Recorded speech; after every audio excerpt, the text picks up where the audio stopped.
right, guys, it's Debz. We're here at the Great Escape in Brighton, and today joining me is Stacey, Ryan. I'm super excited to chat with you.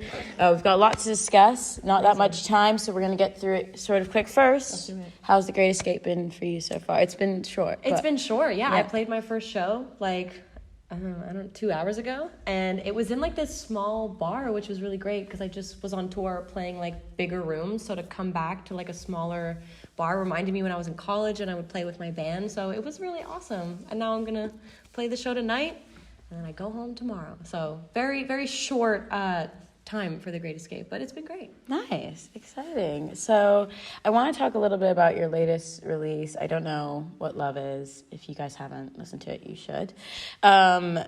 What were you most looking forward to when you were releasing this? It's your first debut EP. It's exciting. It's a lot. Were you sort of excited for people to listen and give you feedback? Were you excited to just get it out of your hands and be done with it? I would say it's more that, just because I've been so excited to finally put a body of work out, and the EP was basically ready to go in November of last year.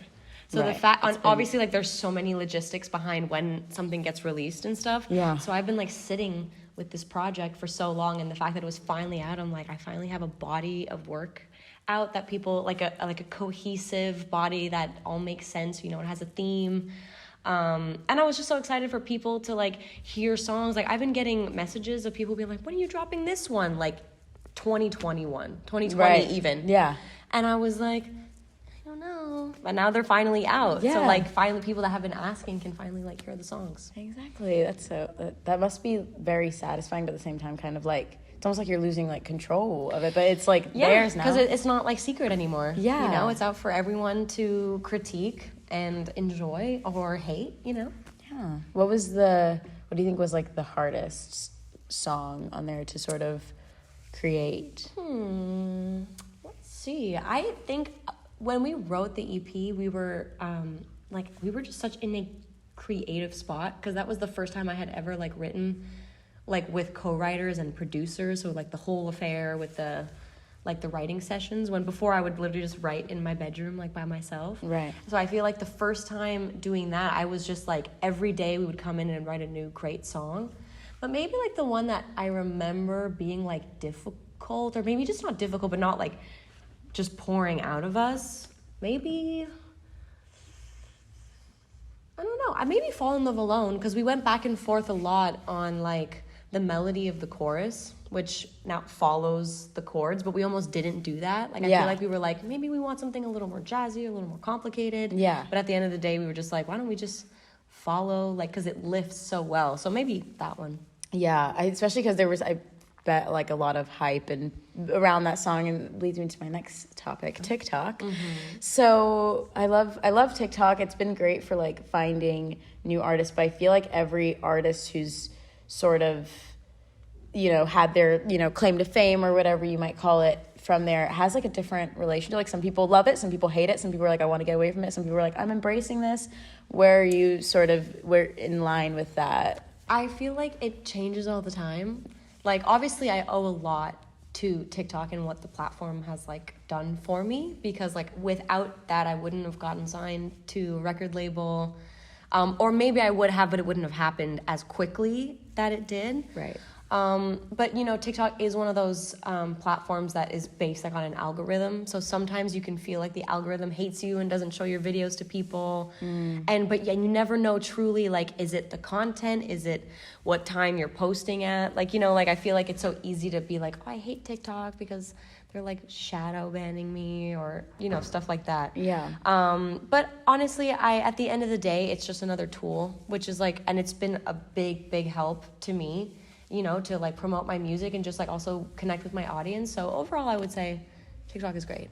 Sweet. I'm really, really lucky and really excited to be chatting to Blur right now. Fresh off a really, really big set yesterday. Yeah. How did it feel? How did it go? It was great. It was such a great build of loads of different bands. We've got the Force, we've got Go Express, hundreds of, what's not hundreds, a good few. Thousands. A build that lasted days. No, it was a really good build of great bands, and to be a part of that was nice.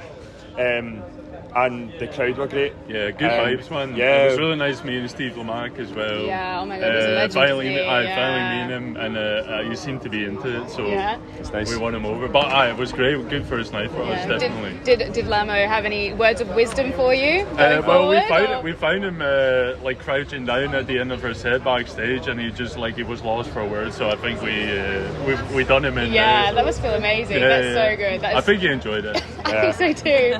Did you guys feel any sort of, because I know last year basically like you just shut down the pier last TGE, did you feel sort of any pressure coming back to like live up to that? Did you have that in mind when going on yesterday, or even for tonight, because I know you're out there tonight? I feel like we felt more ready to go this year, you know, like we had like, I don't know, we're feeling good. We've been touring a lot already this year. Yeah. I just felt like we were just... I feel like we're more confident as well, and we were we want to show more of us, and we're just ready to take it over. Comes with experience. It's like we've been doing this again. We're a year older now. It's like a year to the date. We've been doing this for a year. Last year was the biggest run of shows we've ever done. Mm-hmm. So I think we've done like 40 or 50 shows over the course of last year, and then from January to now we've done already over 30 shows. Like, we are constantly, and we're also in the studio 5 times a week, really honing in on what we're doing and trying our best. And I think that's coming through in what we're doing, and it's showing that we have the desire and we have the ability to do what we do. And I think the crowds are really getting on board with that, and they're going, okay, these people are not just a hype band. These are people who are good at what they do. They believe in what they do, and we just want everyone on board for the ride. And there's no real pressure. We know what we do, we know why we do it, and we are happy to do it at any stage. Yeah, we enjoy it. Is there sort of a big project to come along with the headline tour? Like, sort of what's going on in that sort of direction of things? No, nothing as of yet. We're consistently working behind the scenes. Right now, we're all still working full-time jobs, and time in the studio is as much as we can. We're going in after work we'll finish work at 6 o'clock, we'll be in the studio from 7 until 1 a.m. Most nights of the week. That's what we do, and that's what we'll continue to do. But that's it. Right now, partner in ages. Yeah, I know. I think we spend more time with each other than we do anyone else. Yeah, but I can imagine. It's it's not.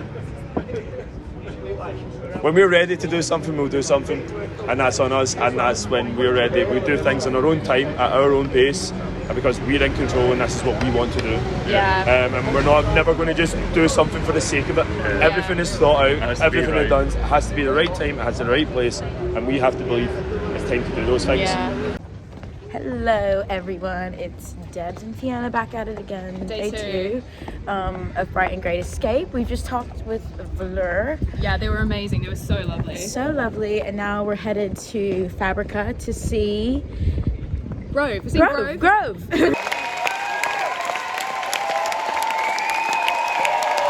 So we're here today at the Great Escape, and I'm going to be talking with Kai about some of their latest releases, what's going on in their life, what they're looking forward to this weekend. So first, how's your Great Escape been? I mean, it's great. I just love Great Escape because I feel like with most festivals, you have these huge names battling with smaller names that you want to see, and you have to pick between the two. Yeah. Whereas Great Escape is all just new names, the ones that you wanted to see for ages, all in one place, probably within 10 minutes of each other. Yeah, quick. You get fit, you run across the city. Exactly. You run back. Exactly. What do you think of Brighton? I love Brighton. Yeah. I've spent a lot of time here over the last few years anyway, and just it's the best night out. It's so just joyous, queer, it's perfect size. You can get anywhere in 20 minutes. It's bite-sized. Beautiful. Moving on to our next topic, Spider. Yes. You just released this a couple weeks ago. Yes. How does it feel sort of it's very vulnerable, very deep, but also very fun. You've been holding on to this for quite some time now. How does it feel finally out into the world? Other people can play with it. Are you excited about that? Were you nervous about it? I love it. I think for me, writing and making this EP was such a therapy. It's kind of made over the course of 2 years and various relationships. Yeah. And none of them were particularly healthy relationships. But at the time I didn't know that. Yeah.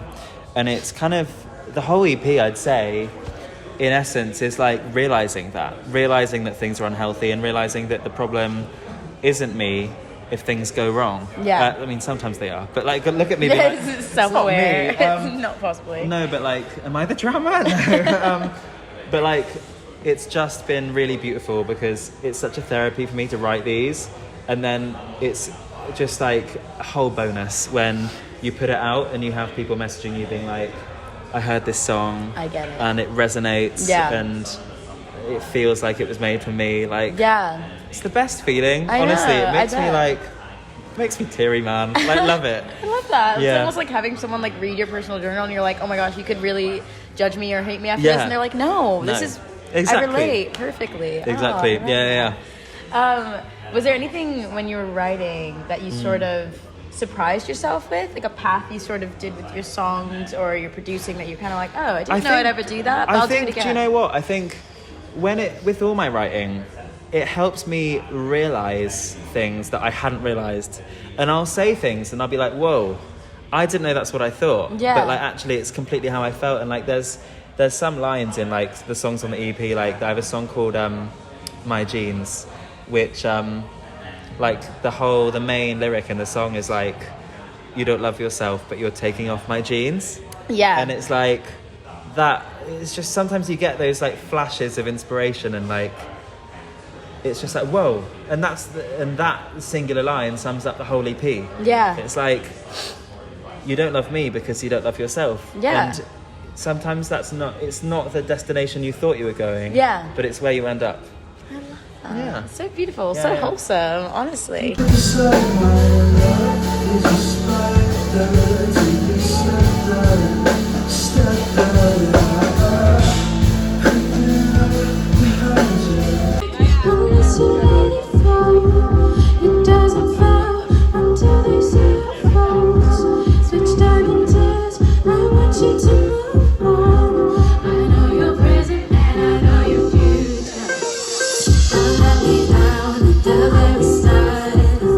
Hello everyone, it's Debz again with the Student Music Network, and today joining me is Soucis. How are you today? Hi, I'm good, thank you. How are you? Oh, I'm doing fantastic. I'm in Brighton for the Great Escape, and they've just performed at Patterns upstairs. Just had a set. How was that? It was good. Yeah, I feel like showcases are very rock and roll, but it's good fun, and yeah, the audience was really great. So I want to talk about your latest single, I Know You're Present, and a little bit about the recording process, the meaning behind that song. It's so touching, so soft, so beautiful, and also so fun. So did you go into the recording process knowing what you were going to write about, knowing what you wanted this to be about, or did it sort of just come more naturally? I feel like every time I write, there always needs to be an element of production that keeps me going and inspires me. So I kind of spend the first minutes of my sessions trying to figure out what inspires me to write. So when I found this bass line and this synth, I started sampling things, and immediately it felt quite emotional as a song. And then I don't know, it just happened. Like, I just started writing, and I thought, who am I writing this song for? Like, where am I going with it? And it was a moment of my life where I started seeing an opening to just understanding trauma and understanding how you can eradicate and deconstruct trauma and live with it and move through it. So it all happened there, and I had to put it in a song. But it was quite a long process, because for a long time I was wondering what kind of production I wanted to build on the track, and there's loads of different versions. And then I realized I live in London, and there's a bit of London in the track. It's like that dance aftertaste, but also I love my melodies, I love introspection and being emotional, and that's what the song became. And it's a lot of synths and vocals and textures that are warped in a way, just like layered on top. And it's every single second of the song is curated, because it's a feeling in the song, and I really love that aspect of it. Yeah, I was talking more about sort of your specific type of music, because it kind of is a genre of its own. It's not just pop, it's not just dance, it's like dance, pop, vibe, chill, vibe. And is that sort of where you always saw your music going towards, or did you kind of start creating and just think, oh my gosh, this works for me and this is it? That's a really good question. I think my production journey was really, I've always wanted to be authentic to myself. So I started producing what I could do, and when I started writing songs, it was me and guitar and vocals. So the first things I released, it was just loads of guitars arrangements and vocal arrangements. And then when I really understood what I loved about music, I started listening to things I loved, copying them and learning how to do them.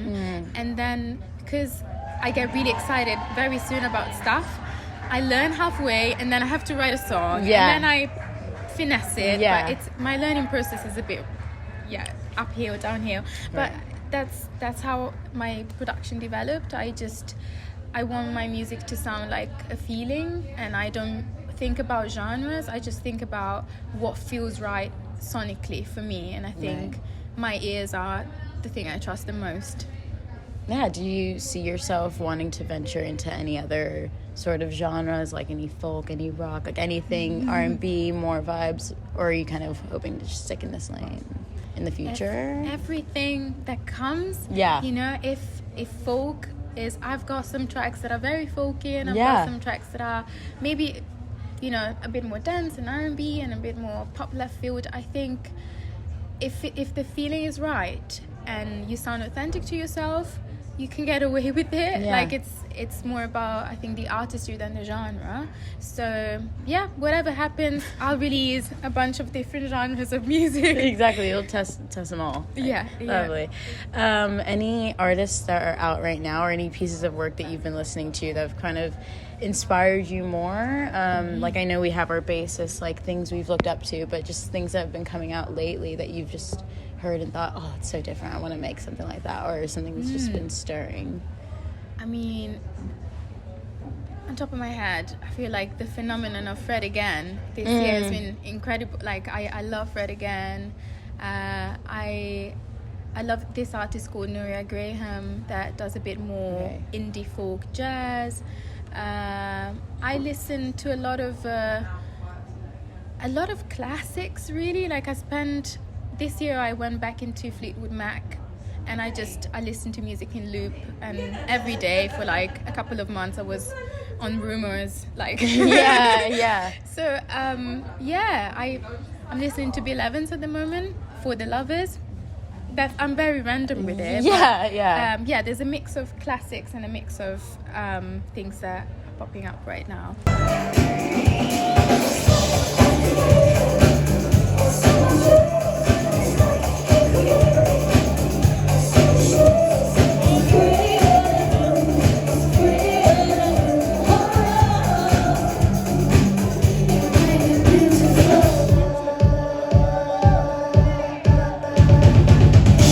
I'm really, really excited because now we get to chat to the amazing, the unbelievable Rose Gray here at The Great Escape. You're doing 2 sets here, right? Right. First one is much, much later. We've caught you quite early in the day. First one, it's 9:30 tonight, but then my second show is at 1 a.m. It's technically Saturday morning. So 9:30 actually feels quite early. What's the best part about doing sort of all festivals and that sort of vibe? I really enjoy when you've done your show, and then you can, if there's still music going on, you can actually get in the audience, feel the vibe, speak to people that watch your set and actually feel it. Like sometimes with your own headline show, you don't have that like instant. You can actually then go and listen to music as well. It's sort of just like your music and then it's done. So but that makes a lot of sense. It's sort of more of that community, isn't there? When you're at a festival, when you can go out and share that. Is there anybody you're really excited to see, like at TGE or? So there's a girl on my label and she's playing just before me. So if you guys are awake at 12:30, she's playing. And she's called Big Wet. Yeah. Do you know her? You interviewed her, or do you know her? Yeah. Yeah, I'm really excited. She's wicked. So I'm excited to see her set. I think it's going to be very fun. I don't know how I'm going to follow such a mad set. Yeah, you're going to be in the crowd and have to like take a breather and then come out. But yeah, I'm excited to see her set. That's amazing. Oh, that's so nice as well, like that label relationship as well. Yeah. That's really cute too. So you're kind of so aesthetically pleasing on Instagram and TikTok and stuff like that. Like I really love your vibe online. And I've been noticing that you have been sort of teasing is probably the word. Yes. Sort of the next bop. Yeah. That's coming out that I feel like I wanted to like write down all the people it was for, because it was basically for everyone. It was like 90s babies, Gen Z, like Drum OG and bass ravers. baddies. Yeah, all of them. And Queens. I was thinking, because also like you can kind of hear it in the track. Oh, Groove is in the Heart. Yes, so just a little nod to that song. Yeah, what is it about that song? I grew up loving that song. Yeah. Like hearing it at family parties, my parents playing it. And then I watched the music video, fell in love with Lady Miss Keir, the lead singer, because something that I picked up on is that she's got this like huge voice, but she's like making electronic music. Yeah. Which is like, I was just like quite blown away by that, even as like a kid. So always wanted to kind of do my own version of that song. Yeah. And it just so happened I was sent a track by Eats Everything, DJ, and I started to play around with melodies and stuff, and it kind of accidentally like came out just sounding quite like Groove is in the Heart. Yeah. And then we were able to get it cleared and use it, and then when I knew that, I was like, yeah, this has to come out.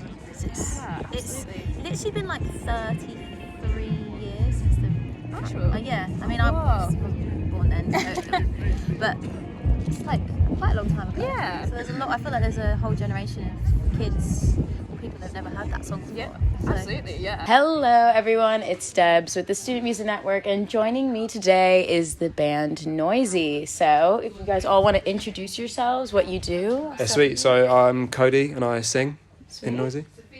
I'm Connor, play guitar and keyboards. I'm Spencer, play guitar and keys as well. Nice. So your latest single, it's Desire, if I'm correct. correct. So what was the recording process like behind that song? It's so fun to listen to and so catchy. Like We were about 21 when we recorded that song. Yeah, like wow. literally just like, I remember Spence had a beat and I think I came round like before like a Christmas party or something that we were having, and I was just like, we just got gassed on it and just put the chorus on and then left it for a bit. And then, Desire happened like in the month to come or whatever. And then we just sat on it for like years. Yeah. We just sat on it for years, just like, yeah, this is the big one. And just started playing it live and everyone loved it.